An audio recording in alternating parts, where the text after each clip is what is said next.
All right, let us go to Theresa May. This is Theresa May after this terrorist attack. I think the body count is now 5 people, 40 people were injured, and the injuries are catastrophic. Here is Theresa May talking to the press. The location of this attack was no accident. The terrorists chose to strike at the heart of our capital city, where people of all nationalities, religions and cultures come together to celebrate the values of liberty, democracy and freedom of speech.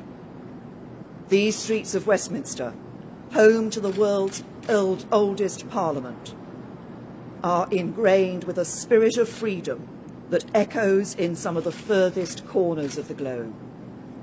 And the values our parliament represents: democracy, freedom, human rights, the rule of law, command the admiration and respect of free people everywhere.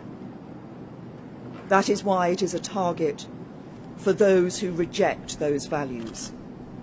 But let me make it clear today, as I have had cause to do before, any attempt to defeat those values through violence and terror is doomed to failure. Well, okay. I love Prime Minister Theresa May, and I hope that she is absolutely right. But I have to say, people are reporting from London, where I'll actually be in a couple of weeks. People are reporting that there's just an atmosphere not of anger, but of resignation. And, part of that may be the British stick-to-itiveness that got them through the Blitz. Somebody put a sign up on the in the tube, their subway system, saying, we're just going to drink our tea and keep on keeping on like the British do. But, the mayor of London, who is a Muslim, the first Muslim mayor of London, said, well, terror attacks are just part and parcel of living in a big city. And Donald Trump Jr. got slammed by the New York Times for tweeting out, "Are you kidding me? How does that happen?" I had a cat when I was a young man, and we lived in a tiny little apartment, and so we didn't have a dog, but we had this lovely cat, and we lived in New York City, and we didn't know anything about living in New York City, and one day there was a roach, and the cat attacked the roach and ate the roach. I thought, well, good thing, I like this cat, And then the next day, of course, there were 2 roaches, and the cat attacked the 2 roaches and killed them. And then within about 3 to 4 days, the place was swarming with roaches. If you know anything about roaches, that's what happens. And the cat just sat there because she was defeated. She had given up. There were too many, and it was just too much, and there was nothing she could do. And if it sounds like I'm comparing Islamists to cockroaches, I'd like, to apologize to all the patriotic, hardworking cockroach Americans who just want to go about the business of infesting apartments and live their life in the insects of peace. But this is the problem. This is the problem. As you get inured to it, you get hardened to it. But B, also, when your leaders will not accept the reality of what is happening. What we are seeing here is the legacy of a philosophy, okay? And it's not just the philosophy of radical Islam. It is the philosophy of Barack Obama and the rest of the left that's somehow opening your doors wide, spreading your doors wide without any check on people coming in. Listen to what Theresa May was saying. She was talking about, they love to use the word diversity. Now everybody has to use the word diversity, but she wasn't talking about diversity. She was talking about what makes us the same. What makes us the same? This is what the whole country is about. E pluribus unum, of the many, out of the many, we make one. How do you do that? You do it by ascribing to an idea. That idea includes the equality of people under the law, the freedom of individuals to act and do and think and say whatever they want to say. There are people now trying to get Facebook to limit blasphemy. The Western culture was built on the shoulders of 2 people, right? Socrates and Jesus, right? 2 people, both of whom were killed by the state on charges, essentially, of blasphemy. We don't do that stuff anymore. It took us thousands of years to learn the lesson of that, but we have, and we don't have, laws against blasphemy. We don't have laws that limit who women can be or what they should wear or what they should say or think. And we can't have people around who want that to turn our country into that, And it's all about philosophy. Who thought it was a good idea? Who thought it was a good idea to open the doors of the West to people who hate the West en masse? Guys like It really stuns me that everybody is so shocked by Donald Trump. And Donald Trump is a character, and I get it. He's this outsized dude. We've never had a president like him. I get it. I get it.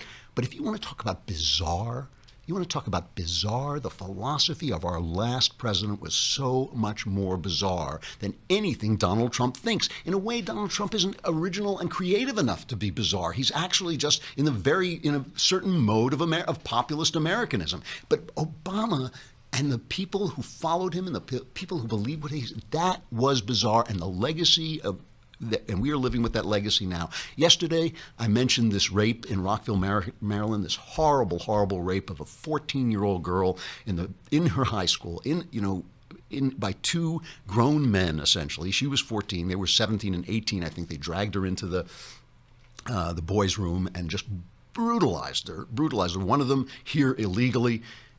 This is not being covered. Yesterday I had an instinct it wasn't being covered, and I couldn't quite check it out. I couldn't quite get the facts. But now I've got newsbusters backing this up. The big three networks of ABC, CBS, and NBC continued their shameful blackout into Wednesday night of the horrifying alleged rape of a teenage girl in a Washington, D.C. suburb high school bathroom by two men, including one here in the U.S. illegally. Instead, the pathetic liberal media that's shown no interest in the Rockville High School case complied with Rolling Stone in giving over 10 minutes of coverage in 2 days to the fake 2014 claim that a University of Virginia fraternity gang raped a female student. You probably remember that. This was this Rolling Stone thing they had to take back. So just listen to this one. Martha McCallum on Fox had this mom. There was a big meeting. They closed it to the press because the parents obviously were going out of their mind. Maryland is trying to pass this sanctuary law and they don't like this narrative, right? So they won't let anybody near the press. So, and this town, by the way, is a kind of a progressive town. It's not like a backward town or anything like this. Or I shouldn't say backward. It's not like a conservative, intelligent town, responsible town. It's a progressive. And here's a mom talking to Martha McCallum. And hear what she's thrilled about that the governor said. Well, it's amazing. Over the last couple of days, as all of us parents have found out more details about what's happened, we've all been just absolutely shocked because we need to know how this happened, but not to place blame on the school system or anyone else. We can do that later. We want to make sure that we know how to prevent these situations in the future. Our governor came out today and he used very strong words. He used the words that I need to hear and so many of the parents here need to. If you look behind me and you see these parents here in this parking lot here, Governor Hogan used the words that I want to hear, not the washed down language that we heard from the last administration and what did he say? The blame where it is. He used the word illegal immigrants. He wanted to know why these men were here with our children. She wants the truth. She wants people to speak the truth. We had a president for 8 years who wouldn't say Islam in connection with terrorism, as if terrorism were just some sort of general thing that fell out of the air. Who kept saying no religion sanctions the death of the murder of innocents. Who says? Who says? There have been plenty of religions that sanctioned the death of immigrants, and Islam established itself as a religion of conquest from the very beginning. Here's this woman, all she wants is to hear somebody say the damn words. Why? Because once you say the words, there's nowhere to hide. Once you say the words, then it becomes clear how bizarre this philosophy is. This philosophy of not that somehow we can lie reality into submission. Somehow, if we say that all cultures are the same, all cultures will be the same. Somehow, if we say that these are undocumented workers, I mean, they're undocumented because they're illegal. That's why. That's why. Somehow it's not a law. It's not that they're all bad people. It's that they've all done an illegal thing, and we have the right to our laws and to enforce our laws to protect ourselves.